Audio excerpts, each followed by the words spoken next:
Hi. So I saw It Follows last night. I did take a lot of notes. I'll show you. Sorry, I meant to have this prepared. I did red pen because scary. So, one, two, and 3 pages. And um, it was okay. Not my favorite movie. It was not at all what I was expecting. I didn't think it would be that quiet. And I didn't know it was filmed in Michigan or took place in Detroit. And it wasn't nearly as scary as I was expecting, like classic scary movie. So that was cool that it wasn't what I was expecting.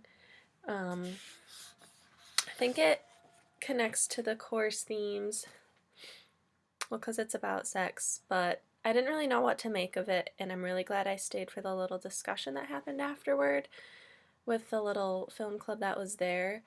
So initially I thought something along the lines of it just made me think of like an STD, like if you have sex, something bad could happen and it'll follow you for the rest of your life.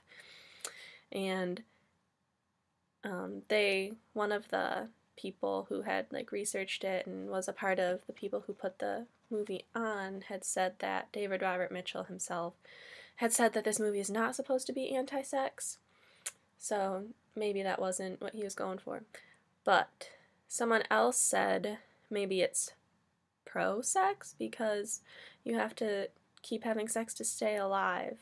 And that, I wouldn't have ever thought of that. So that was something that I've kind of been mulling over ever since. And then the most intriguing point that was made, and I talked about it after the movie with the friend I made go with me, was one of the guys who was part of the film club or whatever that is, said maybe it's making a commentary on having meaningful sex because when it's meaningless, like bad stuff happens, but when it's meaningful, it's not.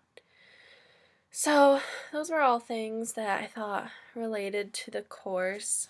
Um, Something that I still can't figure out is the time period because the very first scene where Annie like runs out of her house and gets in the car and drives to the beach, this seems like modern day.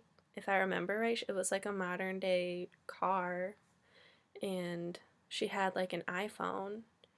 But then the bulk of the film that revolved around Jay, that all seemed like the 80s. Like at first I thought, oh, maybe, the fact that they have a really old house is a sign of social class.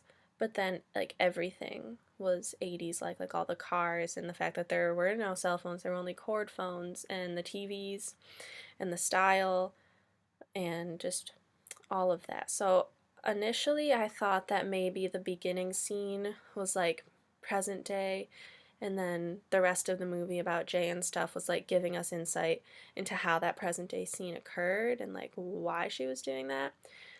That only got thrown off when it was the scene with it at the beach and the beach house thing because Annie, or at least I think it was Annie, was one of the its following her. So I don't know. Someone made the point that maybe Annie was the girl who slept with the guy who gave it to Jay, and then after she died, it went after him. But the whole thing with time period, that's what's throwing me off with that because it definitely was 2 different times, at least from what I noticed. So maybe you have an idea about that.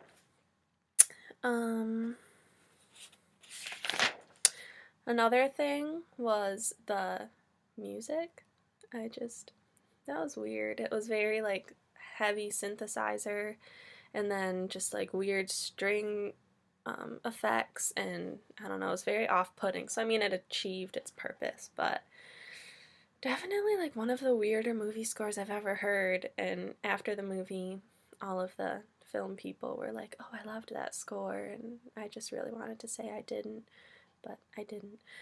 Um, so hopefully this is what you're looking for. I'm glad I went to this movie. And I didn't know that this thing was like an every weekly thing, and I think I might start going more, especially because they said they're watching Ex Machina in a few weeks, and I love that movie so much. So, thank you for this opportunity. Let me know if there's anything more I can do or tell you about. I do have 3 pages of notes, I just didn't know how much you wanted me to say. So, alright, thanks, bye.